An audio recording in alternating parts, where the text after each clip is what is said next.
एक नगर के बाहर जंगल में दो महात्मा साधना कर रहे थे। एक 40 वर्ष से घर त्याग कर साधना कर रहा था, दूसरा अभी 2 वर्ष से साधना करने लगा था। परमात्मा के दरबार से एक देवदूत प्रतिदिन कुछ समय उन दोनों साधकों के पास व्यतीत करता था। दोनों साधकों के आश्रम गांव के पूर्व तथा पश्चिम में थे। बड़े का स्थान पश्चिम में तथा छोटे का स्थान गांव के पूर्व में जंगल में था। देवदूत प्रतिदिन एक एक घंटा दोनों के पास बैठता, परमात्मा की चर्चा चलती, दोनों साधकों का अच्छा समय व्यतीत होता। एक दिन देवदूत ने भगवान विष्णु जी से कहा कि भगवान, कपिला नगरी के बाहर आपके 2 परम भक्त रहते हैं। श्री विष्णु जी ने कहा कि एक परम भक्त है, दूसरा तो बनावटी भक्त है। देवदूत ने विचार किया कि जो 40 वर्ष से साधनारत है वह पक्का परम भक्त होगा, क्योंकि लंबी लंबी दाढ़ी, सिर पर बड़ी जटा, केस हैं और समय भी 40 वर्ष बहुत होता है। देवदूत बोला कि हे प्रभु, जो 40 वर्ष से आपकी भक्ति कर रहा है वह होगा आपका परम भक्त। प्रभु ने कहा, नहीं, दूसरा जो 2 वर्ष से साधना में लगा है।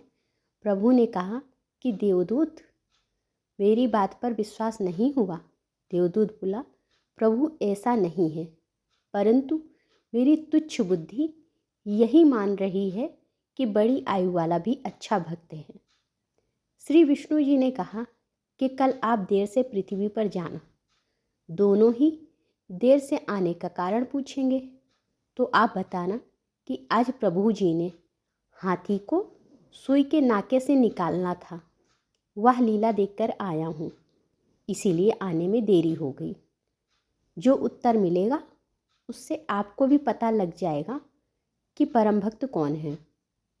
पहले प्रतिदिन देवदूत सुबह 8 बजे के आसपास बड़े के पास जाता था और 10 बजे के आसपास छोटी आयु वाले के पास जाता था।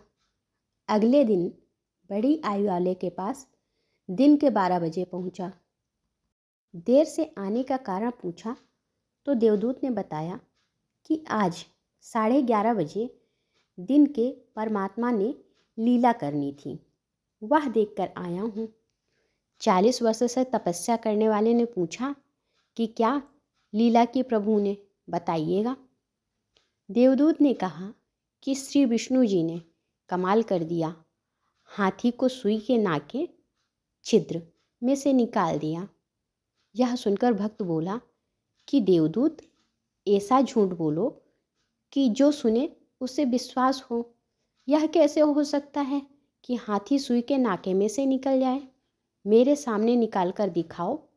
देवदूत समझ गया कि भगवान सत्य ही कह रहे थे। यह तो पशु है, भक्त नहीं, जिसे परमात्मा पर विश्वास ही नहीं कि वह सक्षम है। जो कार्य मानव नहीं कर सकता, परमात्मा कर सकता है। उसकी भक्ति व्यर्थ तथा बनावटी है। देवदूत प्रणाम करके चल पड़ा और छोटे भक्त के पास आया। भक्त ने देरी से आने का कारण पूछा तो देवदूत ने संकोच के साथ बताया कि कहीं या कोई गलत भाषा न बोल दे। कहा कि भक्त क्या बताऊं, परमात्मा ने तो अचरज कर दिया, कमाल कर दिया। देखकर आंखें फटी की फटी रह गईं। परमात्मा ने हाथी को सुई के नाके धागा डालने वाले छिद्र के अंदर से निकाल दिया। यह सुनकर भक्त बोला कि देवदूत जी, इसमें आश्चर्य की कौन सी बात है? परमात्मा निकाल दे पूरी पृथ्वी को सुई के नाके में से, हाथी तो बात ही क्या है। देवदूत ने भक्त को सीने से लगाया और कहा कि धन्य है आपके माता पिता जिनसे आपका जन्म हुआ। कुर्बान हूँ आपके परमात्मा पर अटल विश्वास पर। ईश्वर की सच्ची आराधना करने के लिए सच्चा मन चाहिए, ईश्वर पर विश्वास चाहिए, आस्था चाहिए। जिसने सच्चे मन से प्रभु की साधना कर ली, प्रभु उसी के हो गए। अगर आपको कहानी अच्छी लगी हो तो लाइक करें और मेरे चैनल को सब्सक्राइब करें। धन्यवाद।